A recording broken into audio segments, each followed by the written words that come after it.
Hey y'all, I am determined today to have this be a quick video. So I just want to let everybody know here that I have a Substack account. And Substack, if you don't know what it is it's articles. So I write articles and I keep that updated. And then as you know, I have this YouTube channel here. And so what I'm going to do at the end of this video is put the link under in the comments how to find me on Substack and how to follow my articles. So you might hear me say something here on YouTube, and then over there on Substack, I'm going to itemize things more. So you're getting kind of both sides of what I do. Today I did a new article, and it's called, let me look at it here, Before Your Diagnosis, What Were Your Symptoms? If you came to me, I would, as I got to know you, ask you things like this. And the reason that I wrote the article is to say that in the mid-90s, when I had fibromyalgia, chronic fatigue, lupus, and then they told me I had MS, in those days, big pharma was not where it is today. There weren't drugs for every single thing. When I went in, first of all, with fibromyalgia in about 1991, maybe it was, they said, well, you have this collection of pains, and we've seen other people with that same collection and the same pattern on, where they are on the body, and we think you have this condition. And they told me fibromyalgia. At that time, it was considered a wastebasket diagnosis. That's what we called it, because the doctors would say, well, you're complaining. And so, hey, you know what? We'll give you some psych meds as well here. We'll give you some pain meds, and then we're going to give you some psych meds here, because it's probably all in your mind anyway. But those symptoms that led me and you to find out about what you had, we came with, honesty in our hearts. Hey, I've got these symptoms. Can you help me? Well, it didn't take long by the early 2000s for big pharma to start thinking, there is huge money in this. Now think about this, you guys. What does big pharma do? It doesn't get to the root cause of your problem, but instead it puts you into a situation where the condition you have gets managed. See, that's the operative word there. So back to me. So I have these autoimmune disorders, and I go to the doctor, and because it's pre-drug time, you have to understand something. When you go to a doctor, if they don't have a name in the code, like fibromyalgia is this code, and we charge her medical coverage for that charge, and then if there's not a drug to go along with that label of your diagnosis, then you're just having an office visit, which is what most of us did back there. The doctors would be frustrated, and I don't know, and maybe I'll just give you some pain meds. So now, into the 2020s, we're into quite a different paradigm now within the medical system as a whole. So if you go in, there's now, in the medical terminology, fibromyalgia is an actual diagnosis. When I had chronic fatigue syndrome, it wasn't, and now it is. I think lupus and MS probably were, but I'm not sure they had very targeted drugs. Now, I also know that Lyme disease was not then, because I would have been diagnosed with it. I mean, I had viruses, I had parasites, I had candida overgrowth, I had absolutely everything. I had Epstein-Barr. I had so many things that they basically said, you're a collector. And that's what someone like me was. I was a collector. Now, there's a reason for that, and it's usually because the GI tract, the gut lining, is open, and that's called leaky gut syndrome. So, our brush border and our blocking, the mucoidal membrane that's supposed to be intact is not supposed to let everything in. But by now, we've been like this for a long time, so our body's collecting. We got hay fever, we have allergies to smells, all of this because of this open gut. But, we're not going to root cause. You got to understand this. I just did my article on this. Nowadays, if you go to a doctor and you find out you have an autoimmune disorder, you are told that this is something that just appears. It just appeared with you. You have this now. There's not really any reason really why it came. There's probably some genetic thing. And then once you have it, we're going to give you these drugs now so that we are going to manage it. This is really important. You get this. This is where all the medical system, and dare I say, the science is going. So now that there's names and now that there's drugs, if you went in and said, but wait a minute, I want to tell you my symptoms. Well, no. See, we don't need to have all that. Well, I'm not pooping. Well, I'll give you a stool softener. Okay. So we have that. And then in my case, I also got breast cancer. So now I go back to the doctor after the autoimmune fiasco and they go, oh, wait a minute. We're going to test you. Oh, look at that. You have the gene. So you actually have a breast cancer gene. And you didn't even do anything at all to get this. It just came upon you because you have a gene. And now that we found that out though, we're going to have to keep you. First of all, we got to cut you up. We're just going to throw you in there. We're going to cut off your boobs. We're going to cut out your lymphs. We're going to maybe whatever else we have to do while we're in there, right? We'll give you some fake boobs. Anyway, and then after that, we're going to put you on these hormone blocking pills for the rest of your life just because we don't know. It may come back. And what if your hormones make that happen again? So we'll just keep you on those too. So in my article, and what I want to say to all of you is every single suppressing drug that you take, your body pays for. What's a suppressing drug? Well, you have a headache, you're going to go to the store and you're going to get something to block the headache. You just push the symptom back into your body, and your body that was screaming at you going, hey, I'm not doing so good here, so I'm giving you a headache. So you might try and find out what's going on. Like maybe that food you just ate, you shouldn't have eaten because now you got a headache from it. No, we're going to pop that migraine pill. Another condition. Oh, you have migraines. Well, we think that's a condition for life. So we're going to manage it. Are you getting it yet? Are you getting it yet? And if you get bad enough like me, and I had 26 doctors in 5 years, and this was before all those drugs were even out, they say, you know what? We're just going to have to cut all this stuff out of you. Like, we're just going to have to do some surgeries because, your problems aren't going away and these drugs aren't totally controlling that. So we'll go in and we'll take those little polyps you've got all over your throat. We'll just cut them out. We won't find out why you have those growths, but we'll just cut them all out. So we have a situation. I don't hate all doctors. If I had a car accident and I had to go to the ER, I hope they're going to stitch me up, right? This is the situation. So back to your diagnosis. Who are you watching me today? Now, I already know I don't rub everybody the right way, so if you don't like me, that's cool. I always just hope that I plant a seed. If that's all I do, and you get something from this, I'm 65 years old. I don't have an iron in the fire. I'm not selling you supplements. I'm not doing really anything. I'm trying to help you. Do not fall into what the system is. I mean, everybody can see the system with the government. We see systems everywhere. But for some reason, nobody sees it when we're going to the medical system. Now, remember, 99.99999% of the doctors, and I don't care who you go to, you could drop names to me. I have people do this all the time. They say, oh, no, but you don't know who I'm going to. And they'll say a name of a doctor, and I just go, okay, well, whatever. You can either die from a doctor that's well-known, or you can die from a doctor who's unknown. I mean, if they believe the same thing,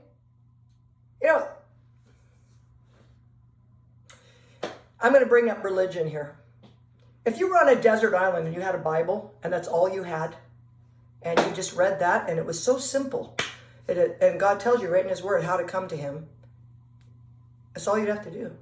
And that's written down in heaven, and that relationship's between you and him. But no. We got to go to your denomination. What's your church? Where do you go? Oh, this one believes you have to be baptized. This one. We have 100 things that we have to follow. And you see the confusion there, because the Bible says that it's a simple, the salvation message is really as simple as a child can understand it. But no, we get in the way of that. When your body starts screaming, you got headaches, you got bloating, you got anxiety, you got whatever you got, I am not feeling right. And here's the crux. Now, from the beginning of written history, we have people who figured things out, how to help their body do various things and get the body working again. But instead, we go to a person who we all considered professionals, and they have the clothing and they have the acronyms. And so we go to them, and it takes years. And some of us have to literally come out of almost like an abusive situation with medicine to finally wake up and go, oh my goodness. I mean, I have given my personal autonomy, my personal control over to someone who only learned how to do things in a huge environment of many of them, who all put down on paper from some bigger person above them who trained them. What? Because they don't learn about nutrition. There's no nutrition there. They're not getting to root cause. You got to really get this. There's no root cause here. If you went in and said, I am not pooping, I poop once every 3 to 5 days, they're going to give you a pill for that, and it's called a stool softener. It's chemicals. Doesn't work. So it's not root cause. Why is she not pooping? Well, honestly, first of all, they don't have time. They don't have time to listen to you and your problems. So what I suggested in my article, and I'm going to put the article again below, and I hope that you guys will go there. Get a piece of paper, put 2 columns, put the left side and the right side.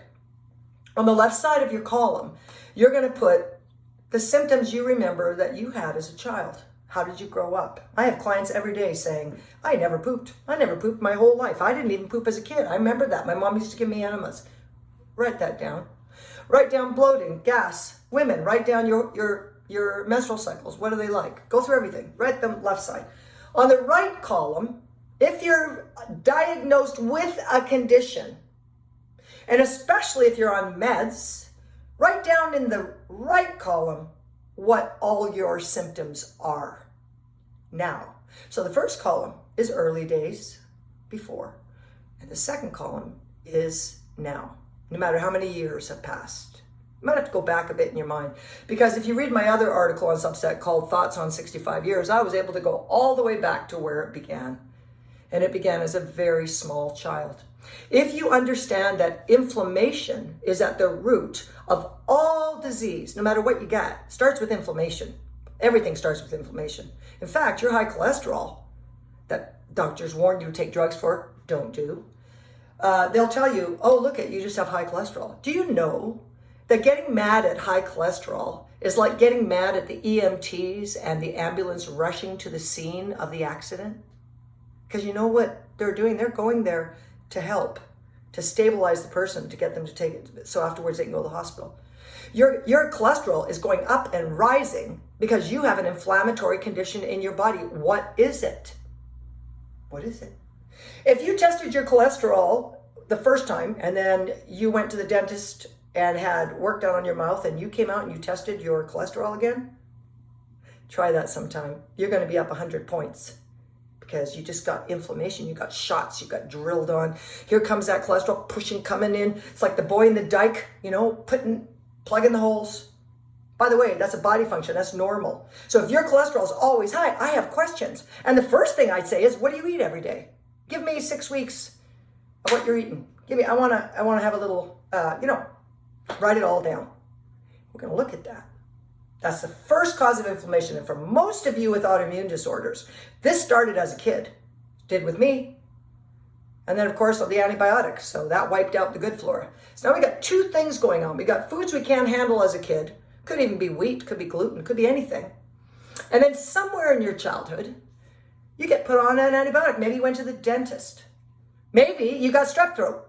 And there it came. It could be anything. You could be a young girl. You got put on the pill. So some other things happen. Now, these early things start that ball rolling. And that ball's rolling. Your body's inflamed. Later, maybe you have a couple babies. Maybe if you're a man, you start having other issues. You start having, swollen prostate. Who knows? Where did it start? We go back. We go back, people. The way I got well, people ask me this all the time. I had fibromyalgia, chronic fatigue, lupus, and breast cancer. And MS. Why am I well? You've got to unravel the wool. Where did it start? And who covered it over with over-the-counter drugs and then prescription drugs and surgeries? Who did that? Who told you had to have a hysterectomy? We'll just take that whole thing out of there. Think. Some things we can't fix. I have a huge scar under here because I have what was called thoracic outlet syndrome, they said. My left arm was always numb when I was in my late 20s. And they said, well, we think your left arm's numb because you've got a bundle of nerves up here and it's getting squished. So what we're going to do is we're going to do a major surgery. We're going to open you up. We're going to take a big mallet like a hammer, and we're going to hammer out one of your ribs. And that'll just free up that area. Sounds good, doesn't it? Yeah. So I went in and did that, and I was on a breather thing for my lungs for 2 months after that. Never did a thing. Never did a thing. Now I've got scars. I can't move my arm all the way back. I got issues now from that surgery.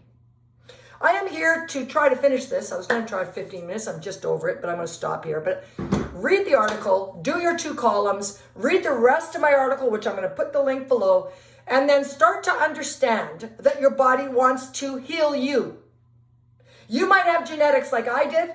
I have a gene for breast cancer. And so that genetic thing is in the gun. The gun might be loaded with those genes, but it doesn't have to fire. There's something called epigenetics. That means you, by the food you eat, by the reduction of stress in your life via food and people and relationships and all kinds of things, you can start turning those genetic codes off. This is what they won't tell you. And you don't get autoimmune disorders from nowhere. They don't just turn up. They're inflammatory. And first of all, the gut is open. And then second of all, there's pathogens. So there's a methodology that I use, right? If I can get a GI map test, which is a stool test, I love that because I can see the good bacteria, the bad bacteria, I can see your pathogen, I can see everything. And then I'm talking to you. Really? Tell me about your life. How many times do you poop a day? This, that, and the other thing. I'm asking questions. I'm just trying to get a feel. And now we're looking at this. So you've been diagnosed with an autoimmune disorder. Is it possible you are eating a food you're intolerant to? Number one, that was me all my life. Always hated bread, but they always made me eat it. So there's always a beginning, people. Things don't come out of the blue. And because they put it in the medical book doesn't mean that this is going to happen to you. This is like horoscopes. Like, oh, don't go out tomorrow. I mean, this is the same thing. Do not believe this. You will pay for it the rest of your life and you will be doctor dependent. You will never be well. You'll accept that this is just your lot in life and it's a lie. It is a lie. And if I can be turning 66 in January, no breast cancer, it went away naturally, no chemo radiation or anything. I'm not saying this to sound proud to you guys. It's not about pride. But if I don't have fibromyalgia, chronic fatigue, lupus, and MS, and if I say this on social media, people get furious at me. It makes them very mad that I say, I had that. Well, nobody can get well. Nobody can get well. We already know this. And they just get into this, they're angry. Think about that. Why are people angry? It's like I would be, and back in the day when I was trying to get well, I would be like, right, tell me how you did it. How? What? What did you do? So this is just sort of an overview. I did the article. I'm going to be doing more specifics on this, but really want to encourage anyone watching my video. Do you have an autoimmune disorder? Do you have cancer? Do not believe that the answers are through medicines, poisons, because I don't even say side effects about drugs. I say effects. Effects. They all have effects. Side effects make it sound like there's something really good here and then there's a few bad things. But no. First of all, your liver has to deal with whatever drug that is. Okay, so you got a methodology. You come in. We're going to look at your diet. Right? If I have a GI map stool test, I love it because I can see what's going on in the gut. I'm looking for inflammatory things. I'm looking at all your organs. In my article I put below, I'm telling you, okay, what's going on with your liver? Do you have a gallbladder still? How often are you pooping? Are you pooping every day? What's going on there? What about your limbs? Do you sweat? Or can you just be super hot and you never sweat? Are you cold all the time? What about your thyroids? Your thyroid, are you on meds? What about your adrenal glands? See, anybody who works with me is going to notice after a while that I don't bring up your estrogen, progesterone, and your female hormones very much. And what's interesting about that is that everyone, especially in my age group, 40 and above, they're going to say, I just need to be on hormone creams. I think my whole problem is hormones. Really? Really? Because most of the pathogenic bugs, especially candida, that live in your gut and you really overgrow, they steal your hormones. They have receptors and they put it on your hormones and they steal them. I don't want to give you creams and I don't want to further and throw gas on the fire of candida overgrowth. Don't go there. And you might be told all these things, but if I'm in menopause or post-menopause, I'm never going to have libido. I don't care who you are, remember this. How long have people been around? However old you think the world is, women have gone through menopause. So don't give me this. This is the last 60, 50 years of this. So we need to look at the body as a whole, get that steroidal pathway working again, looking for an inflammation, right, in the gut. What's going on and what's happening? Are you on psych meds? Are you on antidepressants, anti-anxieties? You know, all of your antidepressive normal hormones that you make, they're made in the gut. They're not made in the brain. They're going to tell you that you have some problem in your brain and that's why you take these antidepressants. And I was on them. All 5 drugs I was on. It took me 2 years of puking and laying beside that toilet every night, puking my guts out, getting off those drugs, and never again. So guess where those good, your endorphins and these good, dopamine, guess where it's all made? In the gut. Again, we go back to inflammation, we go back to your gut. All disease begins in the gut. Everyone says that, and all practitioners say that. The difference is, what's their methodology? Methodology is everything. If you get handed a whole bunch of supplements from some big name and you haven't pooped in a week, we got a problem. So you got to look at function. But anyway, I'm going now. So I'm just going to pop this up there right now. I'm going to put the link below, and we're going to talk further on what autoimmune disorders are and what we can do. Talk to you later, you guys. Bye-bye.